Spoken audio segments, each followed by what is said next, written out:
Hello friends, Neha એજ્યુકેટરમાં આપનું સ્વાગત છે. આજે હું તમારા માટે લઈને આવી છું 18 ડિસેમ્બર 2025ના મહત્વના કરંટ અફેર્સ, જે તમારી આવનારી પરીક્ષામાં તમને ખૂબ ઉપયોગી થશે. સાથે આ વિડીયોની પીડીએફ તો ખરી જ, પરંતુ એ પહેલાં તમારે શું કરવાનું છે?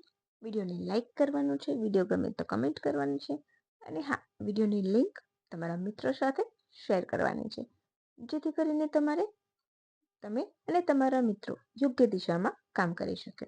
રાઈટ? એકદમ top 5 question, top 5 to the point, no બકવાસ, એકદમ સરસ મજાના પોઈન્ટ સાથે. તમારો વિધાન વાક્ય પૂછાય, વન લાઇનર પૂછાય, પણ તમારો માર્ક પાકો. રાઈટ? કરંટ અફેર અને સાથે જ્યાં જ્યાં જીકેની જરૂર હશે ત્યાં બધે જ જીકે. રાઈટ? દરેક પ્રશ્ન પર હું નથી કરાવતી, ખબર છે કેમ? કારણ કે તમને ખ્યાલ છે તમે પણ સિરિયસ એસ્પિરન્ટ છો. રાઈટ? એટલે અમુક વસ્તુ તમને બેઝિક ખબર જ હોય છે, પછી બેઝિક જીકેના બાને હું કરાવીને ટાઈમ વેસ્ટ કરાવું એ મારાથી નથી થતું. રાઈટ? એટલા માટે. તો ચાલો હવે આપણે પ્રથમ પ્રશ્ન તરફ આગળ વધીશું. ધીરે ધીરે ધીરે મારા વિડીયોઝ આવતા રહેશે. રાઈટ? કારણ કે બધા જ સબ્જેક્ટ્સ હું તૈયાર કરું છું, એટલે મે બી તમારે થોડું આગું પાછું થઈ શકે છે, હે ને?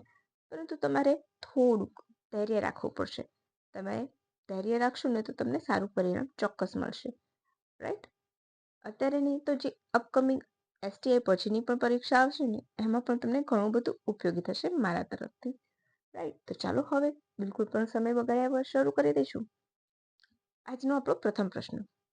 પોદુરમ ખાદીને જીઆઈ ટેગ આપવામાં આવ્યું છે. આ કયા રાજ્યની વસ્ત્રકળા છે? વણાટકળા છે. રાઈટ? આંધ્રપ્રદેશ, તમિલનાડુ, કર્ણાટક, ગુજરાત. ફરીથી, પોદુરમ ખાદીને હાલમાં જ જીઆઈ ટેગ આપવામાં આવ્યું છે. આ કયા રાજ્યની વસ્ત્રકળા છે? Option A Andhra Pradesh, option B Tamil Nadu, option C Karnataka, option D Gujarat. બોલો. રિપીટ કર્યું છે ક્વેશ્ચન, કારણ કે ઘણું અગત્યનું છે એટલા માટે. હવે હું એક વસ્તુની જાહેરાત કરવા માંગુ છું કે જો તમે વિડીયોની શરૂઆતથી લઈને અંત સુધી જોશો ને તો જ તમને કન્ટેન્ટ ખ્યાલ આવશે. વચ્ચેથી છોડી દેશો તો તમને કદી આઈડિયા નહીં આવે કે તમે શું ગુમાવી રહ્યા છો. સેકન્ડ, જે એસટીઆઈ પ્રિલિમ્સ માટે બુસ્ટર ડોઝ ફર્સ્ટ મૂક્યો છે અને હવે નેક્સ્ટ અપકમિંગ આવશે એ 111નો ચાંદલો, એટલે કે 111 ક્વેશ્ચન્સ આવશે.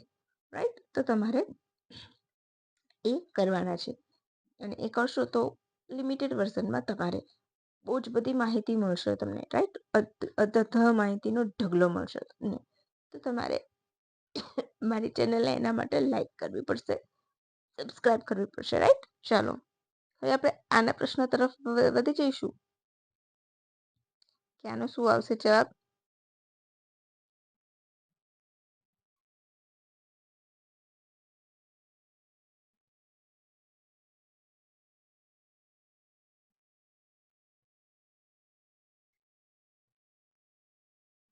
તો આપણો અહીંયા જવાબ આવશે પોદુરમ ખાદી, એટલે આંધ્રપ્રદેશ. હંમેશા જીપીએસસી આ અંગે પ્રશ્ન પૂછતી હોય છે. જ્યારે પણ કોઈ જગ્યાને તાજેતરમાં જીઆઈ ટેગ મળી હોય મહિના પહેલાના, તો એ હંમેશા જીપીએસસી પૂછે છે. તમે પીવાયક્યુ જોશો તો તમને ખ્યાલ આવશે કે જીપીએસસી આ ક્વેશ્ચન વન લાઇનરમાં પૂછતી હોય છે. રાઈટ? હંમેશા વન લાઇનરમાં પૂછતી હોય છે જીપીએસસી. તો એટલા માટે આ અગત્યનું છે. રાઈટ? હવે આપણે જોઈશું પોતુરમ ખાદી. ખાદી કેમ મળ્યું છે? તો આંધ્રપ્રદેશની હાથવણાટની કળા છે. સ્થાનિક ભાષામાં પટનુલુના નામે ઓળખાય છે. આંધ્રપ્રદેશના પોદુર ગામના શ્રીકાકુલમ જિલ્લામાં બને છે. કેમ ચર્ચામાં હતી? તો ગાંધીજી દ્વારા પણ તેમને એમના યંગ ઇન્ડિયા મેગેઝિનમાં આ ખાદીના વખાણ કર્યા હતા. તમને ખ્યાલ છે આ ખાદીની વિશેષતા શું છે? તો સંપૂર્ણપણે હસ્તકલાનો ઉપયોગ થાય છે, એટલે કે અત્તરથી લઈ નાનેથી નાની કપાસથી લઈને છેલ્લે સુધી બને છે ત્યાં સુધી ત્યાં શું કરવામાં આવે છે? તો હસ્તકલા યુઝ થાય છે. ક્યાંય પણ મશીનરી યુઝ થતી નથી. હવે આ બીજી વિશેષતા તમને ખ્યાલ છે? માછલીના જડબા વડે, કેવી? તો વાલુગા માછલી વડે કપાસ સાફ કરવામાં આવે છે, જે વિશ્વમાં બીજે ક્યાંય નથી આ વ્યવસ્થા. રાઈટ?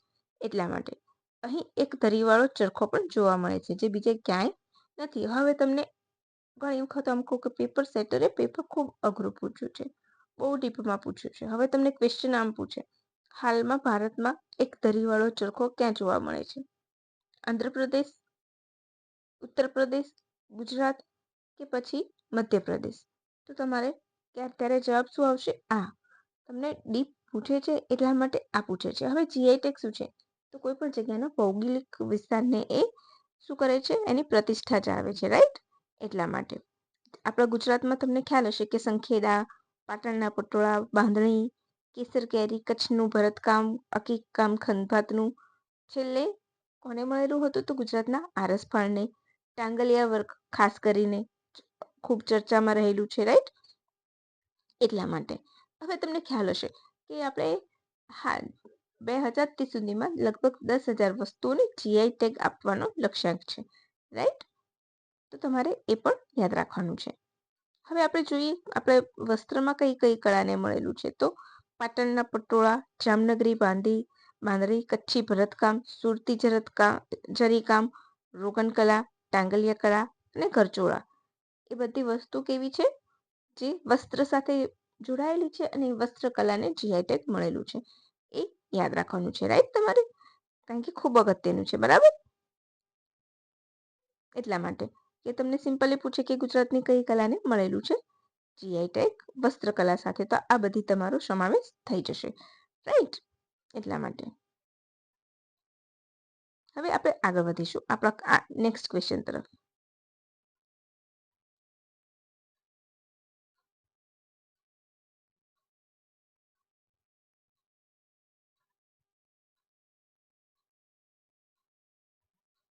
દર વર્ષે 18 ડિસેમ્બરના રોજ કયો દિવસ ઉજવવામાં આવે છે? તો આજની વાત થાય છે, રાઈટ? હવે આજની વાત થાય છે તો તમને ખ્યાલ હોવો જોઈએ. દિવસો હંમેશા પૂછાય છે અને 2 દિવસ ઉજવાય છે આજે. કયા? તો minority rights day in India અને ઇન્ટરનેશનલ મિગ્રેશન ડે. એ અને બી બંને ફક્ત બી. તો અહીંયા પણ આપણો જવાબ આવશે ઓપ્શન એ અને બી બંને, એટલે કે ઓપ્શન સી, રાઈટ? આજનો રોજ.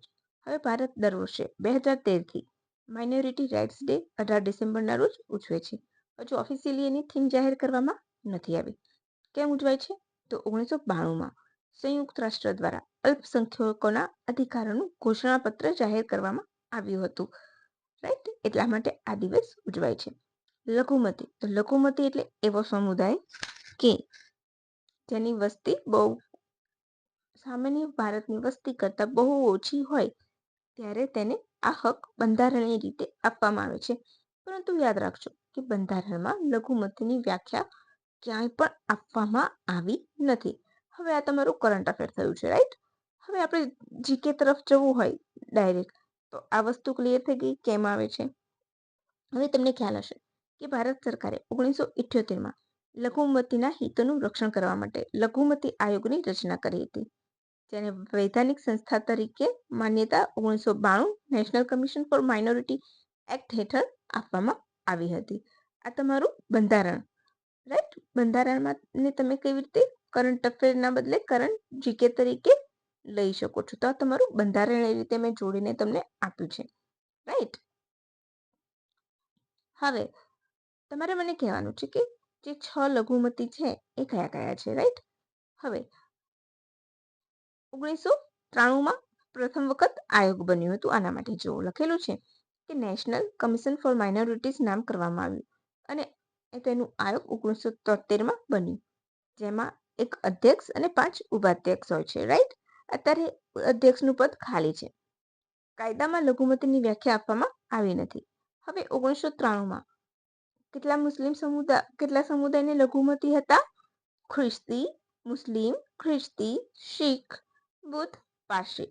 1993 સુધી 5 સમુદાય હતા લઘુમતીમાં. યાદ રાખજો, હું કહું છું એ ખૂબ ઇમ્પોર્ટન્ટ છે કારણ કે આ વાક્ય તમને વિધાનમાં હેરાન કરી શકે છે. 1993માં મુસ્લિમ, ખ્રિસ્તી, શીખ, બુદ્ધ, પારસી લઘુમતી તરીકે જાહેર કરવામાં આવ્યા હતા. 2014માં જૈન સમાજને પણ લઘુમતીમાં દાખલ કરી દેવામાં આવ્યો છે, રાઈટ? એટલા માટે અગત્યનું છે. હવે ભાગ 3 બંધારણનો, બરાબર? આપણા હક, એમાં પણ મૂળભૂત અધિકારો, એમાં અનુચ્છેદ 29 જરૂરી છે. લઘુમતીના પોતાના ભાષા, લિપિ, સંસ્કૃતિને સુરક્ષિત રાખવાનો અધિકાર. પછી અનુચ્છેદ 30 શૈક્ષણિક સંસ્થાઓ અને તેનો વહીવટ કરવાનો લઘુમતીને હક, બરાબર? પછી અનુચ્છેદ 350 અલ્પસંખ્યકના બાળકોને પોતાની માતૃભાષામાં શિક્ષણ. આર્ટિકલ 350 ભાષાનો વિશેષ અધિકાર અને આર્ટિકલ 347 રાજ્યમાં કોઈ ભાષા બોલતા નાગરિકોનો વિશેષ અધિકાર. હવે તમે ઘણી વખત તમે એમ કહો કે બંધારણ ખૂબ ડીપમાં પૂછ્યું. હવે અત્યારે હાલ લઘુમતી ચર્ચામાં છે, રાઈટ? લઘુમતી ચર્ચામાં છે, હાલ દિવસ લઘુમતીનો ઉજવાઈ ગયો છે. તો તમને પૂછી શકે છે આ પ્રશ્ન આના આર્ટિકલ કરંટ અફેરની દ્રષ્ટિએ, રાઈટ? એટલા માટે હવે તમને ખ્યાલ હશે કે સરકારે એમના માટે યોજનાઓ પણ લોન્ચ કરેલી છે. નઈ ઉડાન, નયા સવેરા, નઈ મંઝિલ, ઉસ્તાદ અને ખાસ કરીને જીઓ પારસી, જે ખૂબ ચર્ચામાં રહેલી છે, રાઈટ? પછી આવશે ઇન્ટરનેશનલ મિગ્રેશન ડે, એટલે કે સ્થળાંતર, આંતરરાષ્ટ્રીય સ્થળાંતર દિવસ. તો એ પણ 18 ડિસેમ્બરના રોજ ઉજવાય છે. ક્યારથી? 2000થી. હવે ફ્રેન્ડ્સ સ્ટોપ. તમે અહીંયા રેફ્યુજી અને મિગ્રેશન વચ્ચે કન્ફ્યુઝ ના થતા. એ બંનેનો તફાવત મેં ટેબલ સ્વરૂપે અને એ દિવસ ક્યારે ઉજવાય છે એ ઓલરેડી મેં તમને આપેલો છે, રાઈટ? તો તમારે બિલકુલ પણ કન્ફ્યુઝ થવાનું નથી. ક્લિયર? હવે આપણે જોઈ લઈશું ઇન્ટરનેશનલ મિગ્રેશન ડે 2000માં પ્રથમ વખત ઉજવાયો હતો. સમસ્યાને શું છે? તો સ્થળાંતરિત વ્યક્તિઓ હોય એમની સમસ્યાઓ, એમને સામનો કરવો પડતા પડકારો, એમની જરૂરિયાતો, એ બધાને ધ્યાન આપવા માટે આ દિવસની ઉજવવાની શરૂઆત કરવામાં આવી છે. આદિવાસી નહીં, પરંતુ આ દિવસ. આ વર્ષની theme my great story culture development. My great story culture development એ આ વર્ષની થીમ છે, જે તમારે શું કરવાની છે? યાદ રાખવાની છે. ક્લિયર? તો તમારે તફાવત મેં તમને કહ્યું છે કે તમારે બિલકુલ પણ કન્ફ્યુઝ થવાનું નથી. શેમાં? રેફ્યુજી એટલે શરણાર્થી કહેવાય છે, રાઈટ? અને આ છે મિગ્રેશન એટલે સ્થળાંતર, અને બંનેમાં ડિફરન્સ હોય છે. હવે આપણે જોઈશું કે રેફ્યુજી ડે ક્યારે ઉજવાય છે? 19 જૂન, રાઈટ? હવે મેં તમને એક ટેબલ ફોર્મ આપ્યું છે, જેમાં લગભગ મેં થીમ રેફ્યુજી દિવસની થીમ નથી લખી, તો એ હું આ તમને લખીને પીડીએફમાં આપી દઈશ, right? Solidarity with refugees, right? હવે આપણે જોઈ લઈશું તફાવત. તો પહેલો મુદ્દો, તારીખ. International migration day 18 December, refugee day 19 June. Migration day 2000માં ઉજવાયો, રેફ્યુજી ડે 2001માં. કોના માટે હોય છે મિગ્રેશન ડે? સ્થળાંતર કરેલા લોકો માટે. રેફ્યુજી ડે શરણાર્થી માટે. કેમ ઉજવાય છે? તો અભ્યાસ, મિગ્રેશનમાં અભ્યાસ, નોકરી, પરિવાર માટે સ્થળાંતર કરે ત્યારે. ફિલ્ડ રેફ્યુજી તો ક્યારે? તો યુદ્ધ, અશાંતિ જેવી પરિસ્થિતિ સર્જાય, એટલે કે એમની ઈચ્છા તો નથી હોતી દેશ છોડવાની, પરંતુ ત્યાં પરિસ્થિતિ એવી હોય છે કે જીવનું જોખમ હોય, બધી જ રીતે જોખમ હોય, ત્યારે તેઓ પોતાનો દેશ છોડીને પલાયન કરીને આવે છે. સ્થળાંતર એ કાયદેસર રીતે થતું હોય છે, રાઈટ? જ્યારે આ જબરજસ્તીથી કે ચોરી છુપીથી થતું હોય છે. જેમ કે આપણે બાંગ્લાદેશના શરણાર્થીઓનો મોટો ઇસ્યુ છે, રાઈટ? તો એક તમારે રોહિંગ્યા મુસ્લિમ્સનો, રાઈટ? તો એ રેફ્યુજીસ કહેવાય છે, એ મિગ્રેશન નથી કહેવાતું, રાઈટ? મિગ્રેશન હંમેશા કાયદાકીય રીતે સ્થળાંતરિત થાય છે, પોતાની મરજીથી થાય છે. જ્યારે રેફ્યુજીસ થાય છે શરણાર્થી, કોઈ પોતાની મરજીથી નથી બનતું, જબરજસ્તીથી તેમને શરણાર્થી બનવું પડે છે, બરાબર છે? એક અનુકંપાનો ભાવ હોય છે, જ્યારે અહીંયા મિગ્રેશનમાં તમને અધિકારો આપવામાં આવે છે. તો આ બંનેના વચ્ચે બેઝિક ડિફરન્સ છે. હવે તમને એમ નથી લાગતું કે આ ડિફરન્સ તમને કોઈ કરતા કોઈ સમજાવશે નહીં, રાઈટ? તો તમને એવું લાગતું હોય ને કે હા, આ સરસ મજાનું મને સમજાવ્યું છે, 2 ડેઝ વિચ છે, બંને ડેઝની ડિટેલ્સ આપી દીધી છે, એક સાથે તમારે 3. તો તમને એવું લાગતું હોય ને કે આ ખરેખર મસ્ત મજાનું છે, તો એક લાઈક જરૂરથી કરજો, નીચે કમેન્ટ પણ કરજો કે તમને કેવું લાગે છે, તો મને પણ ઇન્સ્પિરેશન મળશે, રાઈટ? હવે હેતુ શું હોય છે મિગ્રેશન ડેનો? તો મિગ્રેટ કરેલી વ્યક્તિઓના અધિકારો અને તેમના યોગદાન અંગે જાગૃતિ લાવવી. જ્યારે શરણાર્થી તો તેમને રક્ષણ આપવું, સહાનુભૂતિ આપવું, એ તેનો મૂળ હેતુ હોય છે, રાઈટ? એટલે એક દયા કે અનુકંપા કહી શકો છો સામાન્ય રીતે. જ્યારે આમાં દયા નથી હોતી, હક મળે છે. મિગ્રેશન વાળી વ્યક્તિને હક મળે છે. અહીંયા હક તેમને પૂરેપૂરા હક નથી મળતા, રાઈટ? હા, એમને રેગ્યુલર જે બધું મળતું હોય છે એ બધું તો થતું જ રહે છે લાઈફમાં, પરંતુ જે હક જે કહેવાય ને પોતાના હકથી, એ હક રેફ્યુજીસને ક્યારેય નથી મળતા. શિક્ષણ ને બધું તો મળતું જ હોય છે, રાઈટ? તો બસ આ બે વચ્ચે આટલો ડિફરન્સ છે કે એમને પ્રોપર અધિકારો મિગ્રેશન વ્યક્તિ તરફ ક્યારેય કેવું જોવા સહાનુભૂતિ નથી હોતી, જ્યારે રેફ્યુજીસ હંમેશા સહાનુભૂતિ વાળા હોય છે. એટલા માટે તો તમને હવે ખરેખર એમ લાગતું હોય ને કે હું તમારા માટે ખૂબ મહેનત કરું છું, કરંટ અફેર્સ આનાથી બેસ્ટ તમને કોઈ કરાવશે નહીં, તો એક લાઈક જરૂરથી આપજો. અને હા, આ વિડીયોની લિંક તમારા મિત્રો સાથે શેર કરવાનું બિલકુલ પણ ભૂલતા નહીં. અને નીચે હું તમને પીડીએફ પણ પ્રોવાઈડ કરી દઈશ, જેથી કરીને તમારે એક્ઝામ વખતે પીડીએફ વાંચવી હોય સોફ્ટ કોપી તો તમને ફટાફટ રિવિઝન થઈ શકે છે, રાઈટ? તો ચાલો ફ્રેન્ડ્સ, રજા લઈશું.